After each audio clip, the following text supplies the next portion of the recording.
केली.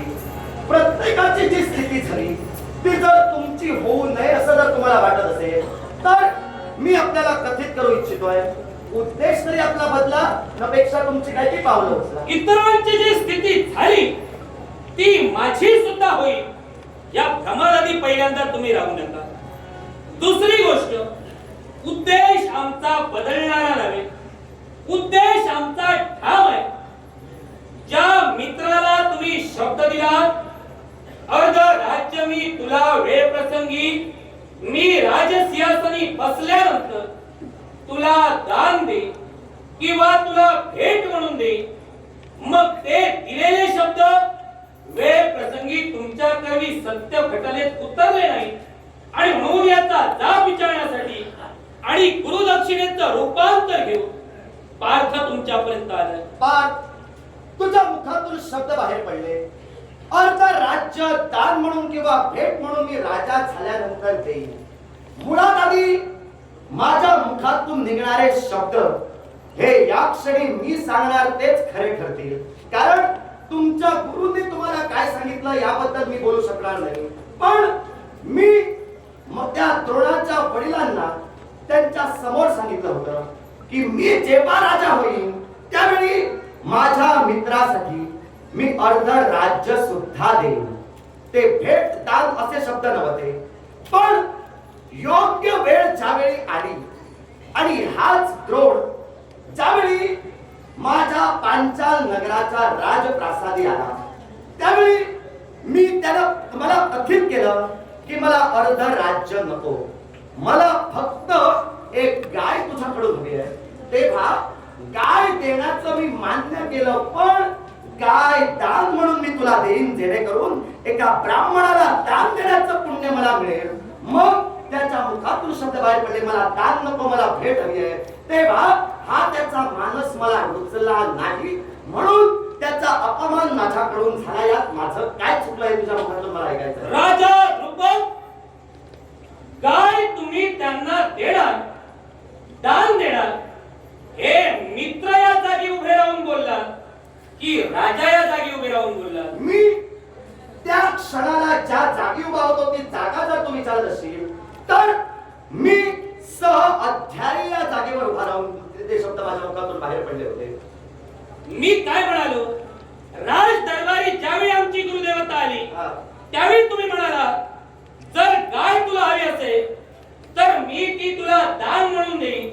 मग जे तुम्ही गाय दान देईन हे शब्द वापरला ते एक मित्र या जागी उभे राहून वापरला की एक राजा या जागी उभे राहून वापरला? मी काय तुला सांगितलं, आश्रमात ज्यावेळी मी बोललो होतो त्यावेळी सह अध्यायी म्हणून बोललो होतो आणि ज्यावेळी माझ्या राज्यात तो आला त्यावेळी एक राजा म्हणून मी बोललो.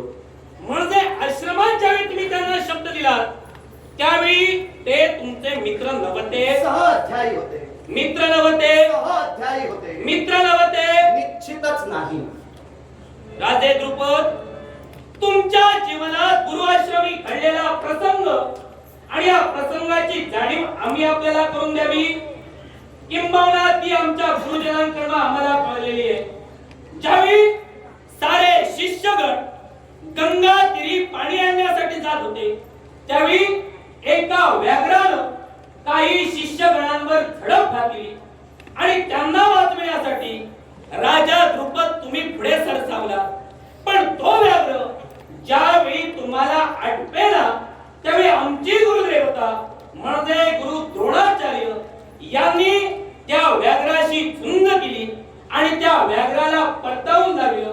हे ज्यावेळी तुमच्या गुरुदेवतेला कळलं त्यावेळी संपूर्ण आश्रमात तुमच्या आणि आमच्या गुरुदेवतेच्या पराक्रमांचं कौतुक झालं.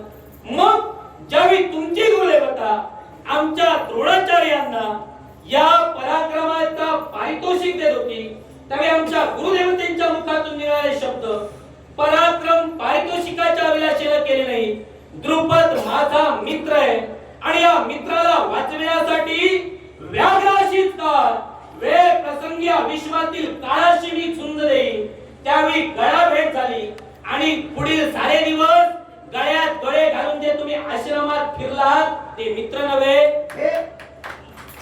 हे तुझं तुझ्या मुखातून निघणारे शब्द, गुरुच्या मुखातून निघणारे शब्द आमच्या कानी पडले. आता तुझ्या मुखातून निघणारे शब्द. गुरुदेवतेनं हे प्रकरण तुला सांगितलं, व्याघ्राशी लढा दिला गेला आणि त्यावेळी माझा सह अध्यायी, त्यावेळी एका मित्राने जी कृती करावी ती कृती करता झाला, म्हणून आश्रमात प्रत्येकाच्या नजरा आमच्याकडे मित्र या नजरेनच वळल्या गेल्या. हे विधान मी मान्य करतोय, पण तो माझा मित्र नाही या विधानाशीही मी ठाम आहे. जशी तू तुझी खऱ्या अर्थानं बाजू मांडलीस, आता मी माझी बाजू तुला सांगतोय. ज्यावेळी आमचे गुरु भारद्वाज, हे भारद्वाज महंत साऱ्या शिष्यांना ज्ञानार्जन देत होते, त्यावेळी एके दिवशी असा प्रसंग घडला.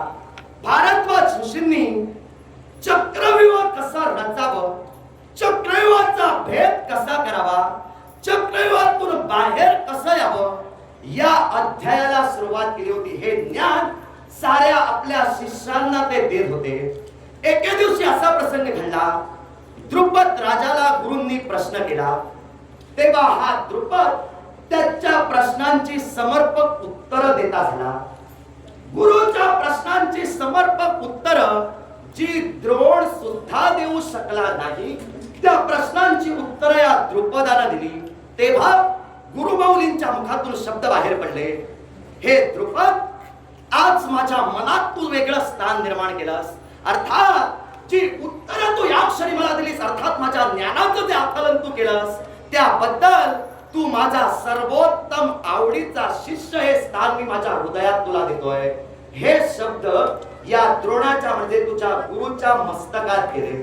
तेव्हा त्याच संध्याकाळी या तुझ्या गुरुनं काय केलं तर कंदमुळं आणण्यासाठी, खऱ्या अर्थानं माझी गुरुमाऊली म्हणजे तुझ्या गुरुचे ते वडील भारद्वाज, या भारद्वाजांना सांगितलं की द्रुपद राजा आणि मी आजच्या संध्याकाळी अरण्यात कंदमुळं आणण्यासाठी जाऊ.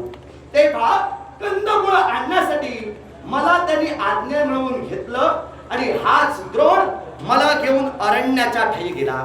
अरण्याच्या ठाई जाऊन आम्ही पुष्कळ अशी कंदमुळं गोळा केली. त्यावेळी याच्या मनात कपट निर्माण झाला आणि यानं काय केलं तर मला सूचित केलं की मला भूक लागलेली आहे. तेव्हा ही कंदमुळं अग्नी प्रज्वलित करून काहीशी आपण भाजू आणि त्यानुसार आपला उदरभरणा इथं करू. मी त्याला सूचित केलं, कंदमुळं गुरु आश्रमात नेऊन खऱ्या अर्थानं गुरुदेवतेच्या चरणाशी ठेवून ती शिजवून त्यानंतर खाण्याचा आपल्याला अधिकार आहे. पण तो सुद्धा माझ्या गुरुचा पुत्र होता, अर्थात हट्टाला पेटला. मी नको नको म्हणत असताना त्यानं शेकोटी पेटवली, अग्नी प्रज्वलित केला आणि त्या अग्नीत तो कंदमुळं भाजू लागला. घडलं काय, अग्नीत पेट प्रज्वलित करत असताना त्यानं जी लाकडं वापरली होती, जी काष्ट वापरली होती, ती काष्ट ही वांग्याची काष्ट होती. वांग्याची काष्ट धर्मशास्त्रात निषिद्ध मानली गेलेली आहे. अर्थात त्यानं वांग्याच्या काष्टापासून अग्नी प्रज्वलित केला आणि त्यावर कंदमुळं तो भाजू लागला आणि त्या क्षणाला आपलं तोंड एका वस्त्रात त्यानं गुंडाळलं आणि द्रुपदाच्या केश कलेला धरून मला त्यानं त्या अग्नीत माझं तोंड खऱ्या अर्थानं घातलं. त्यावेळी गुरुदेवतेनं दिलेलं ज्ञानार्जन, या ज्ञानार्जनाच्या योगे मी माझ्या कायेची म्हणजे माझ्या शरीराची तर सुटका करण्याचा प्रयत्न केला, पण वांग्याची जी काष्ट खऱ्या अर्थानं जाळली गेली होती त्यांचा धूर माझ्या खऱ्या अर्थानं सर्वांगात म्हणजे अंतःकरणात गेला. माझ्या शरीरात तो धूर गेल्या कारणानं माझ्या मतीत बदल झाला, माझी विचार करण्याची पद्धत खुंटली गेली, माझी आकलन क्षमता दुबळी झाली. कारण धर्मशास्त्रात वांग्याचं काष्ट निषिद्ध मानलं गेलं. घडलेला प्रमाण जशास तसा मी माझ्या गुरुदेवतेसमोर कथित केला. त्यावेळी गुरुदेवतेला सांगितलं, माझा जरी तो पुत्र असला तरी यापुढं तुमच्या समवेत बसून मी त्याला ज्ञानार्जन करणार नाही. तेव्हा ज्यावेळी इतरत्र दिवशी आम्हाला ज्ञानार्जन होत होतं त्यावेळी काही काळासाठी हा द्रोण मागच आमच्या राहायचा. तेव्हा जे ज्ञानार्जन गुरु माऊली आम्हाला करत होते ते ज्ञानार्जन ऐकून ऐकून तो ग्रहण करत होता. एके दिवशी असा प्रसंग घडला की चक्रव्यूहाचा जो अध्याय सुरू होता, चक्रव्यूहाचा जो भाग आम्हाला आमची गुरु माऊली कथित करत होते, त्या भागात गुरुदेवतेंनी सहज प्रश्न उपस्थित केला. त्या प्रश्नाचं उत्तर आश्रमाच्या ज्या चौकटीत सारे शिष्य बसले होते त्याच्या बाहेरून उत्तर मिळालं. ते उत्तर हे द्रोणानं दिलेलं होतं. अर्थात त्यावेळी खऱ्या अर्थात आमची गुरुमाऊली प्रसन्न झाली. तुझ्या असणारी शिकण्याची ओढ आणि त्याच्यात असणारी शिकण्याची आत्मीयता ही त्यावेळी जाणली गेली आणि पुन्हा आमच्यात अध्ययनासाठी त्याला घेतलं गेलं. जो अग्नीत माझं तोंड भाजण्यासाठी टाकतो, मित्रत्वाचे पास तो तिथंच संपवतो, म्हणून तो माझा मित्र नाही. मी स्पष्ट करून तुला सांगितलेलं. राजा द्रुपद प्रसंग छान उभा केला, पण जो प्रसंग तुम्ही आमच्या समोर सांगितला हा व्याघ्राच्या प्रसंगाच्या अगोदरचा आहे. राहता वेळी दुसरी गोष्ट म्हणे तुमच्या गुरुदेवतेनं आमच्या गुरुदेवतेला जर का केलेल्या कृत्याचं शासन दिलंय, मग या कृत्याचा सुडभाव आणि सुडावणी तुम्ही त्यांच्यावर घेतला नाही का? एक गोष्ट लक्षात नाही ठेव. का? ज्यावेळी सारे शिष्यगण गंगातीरी मातीच्या पात्रात पाणी आणण्यासाठी जात होते, त्यावेळी पहाटे उठून जे आमचे गुरु म्हणजे द्रोणाचार्य जे पात्र घेऊन पाणी आणण्यासाठी जात होते, या पात्राला एका दगडानं चीर मारण्याचं कर्तव्य तुमच्या कर्मी झालं आणि केलेल्या कृत्याचा प्रतिशोध तुम्ही घेतला. तेव्हा गुरु माझे एकटे दोषी नाही, ते जर दोषी तर तुम्ही सुद्धा तेवढे. म्हणजे ते दोषी आहे हे मान्य करतोय. तू सुद्धा दोषी आहे मान्य करतो. तू दोषी आहेस ते मान्य मी कर. दोषी आहे जर तू म्हणत असशील, हा. हा प्रसंग जर तू माझ्या समोर उपस्थित करत असशील, तर जशी क्रिया घडली तशी त्यावरची प्रतिक्रिया आहे. कारण माझं तोंड अग्नीत त्यानं घालून खऱ्या अर्थाने हा वैरत्व भाव निर्माण केला नसता तर आमचं नातं सलोख्याचंच राहिलं असतं. तेव्हा तुझा गुरु जर दोषी आहे तसा तू दोषी आहे म्हणत असशील तर तू दोन्ही बाजूला आता खऱ्या अर्थाने व्यवस्थित राजे क्रिया तशी प्रतिक्रिया घडायला हवी. गुरुंकरणी क्रिया घडली, त्यांनी तुम्हाला वांग्याच्या काष्टाचा धूर दिला. आता यावर प्रतिक्रिया त्यांच्या गुरुला घडली आणि शासन दिलं, म्हणजे क्रियाला प्रतिक्रिया तेव्हाच उमटली. तुम्ही दुसरी प्रतिक्रिया का उमटवला? मग तसा आता तुझ्या गुरुच्या मनात सूडभाव आहे. ज्याप्रमाणे माझ्या राज्यात त्याचा जो अपमान झाला म्हणून तुम्हा शिष्यांना गोळा करून माझ्यावर तो खऱ्या पाठवतोय, अर्थात त्याच्या अंतस्करणात जो सूडभाव सतेज आहे तसाच माझ्या अंतस्करणात आहे. मग तू आपला सूडभाव सतेज करण्यासाठी जर वाटेल ते करू शकतो, मी का करू नये? दिलेले शब्द जर का एक राजकर्ता पूर्ण करू शकत नाही तर तो राजकर्ता म्हणण्याच्या योग्यतेचा आहे का? दिलेले शब्द राजकर्ता पूर्ण करू शकत नाही असं म्हणू नकोस. मी माझे शब्द पूर्ण करण्यासाठी झटत होतो, त्याला जर त्याची इच्छा पूर्ण जर करून घ्यायची नव्हती तर हा त्याचा दोष आहे. राजे तुम्ही आमच्या गुरुदेवतेला पर्याय दिला की दान म्हणून माग तर मी तुला काय देईन. काय हो, आमची गुरुदेवता तुमच्या जवळ आली त्यावेळी त्यांच्या जवळ 18 विश्व दारिद्र्य होतं. 2 वेळचे जेवणाचे सुद्धा त्यांचे हाल होत होते. अशा परिस्थितीत आमची गुरुदेवता तुमच्याकडे आली. तुम्ही म्हणाला की मी तुला गाई दान म्हणून देईन. दान केव्हा सफल होतं? दक्षिणा दिल्यानंतर. मग जर का तुम्ही गाय माझ्या गुरुदेवतेंना दान दिलं असाल आणि आमच्या गुरुदेवतेकडे 18 विश्व दारिद्र्य आहे, त्यांना तुम्हाला दानाला दक्षिणा देण्यासाठीच काही नाही तर ते दान स्वीकारून अर्धवट दानाचं पुण्य तुम्हाला मिळणार असतं का? एका ब्राह्मणाचा धर्म बोलतोय. ब्राह्मणाला दान स्वीकारताना लज्जा वाटू नये, ब्राह्मणाला दान स्वीकारताना कमीपणा वाटू नये. पण धर्मशास्त्र जर सांगत असेल 18 विश्व दारिद्र्य असलं एका ब्राह्मणाकडं दानाला दक्षिणा देण्यासाठी जर काही नव्हतं, मला दक्षिणेची अपेक्षा नव्हती, मला त्याला दान स्वीकारल्यानंतर आशीर्वाद जरी दिला असता तरी ती मी दक्षिणा समजली असती. हा वैयक्तिक तुमचा प्रश्न झाला. राजे धर्मशास्त्र काय बोलतंय?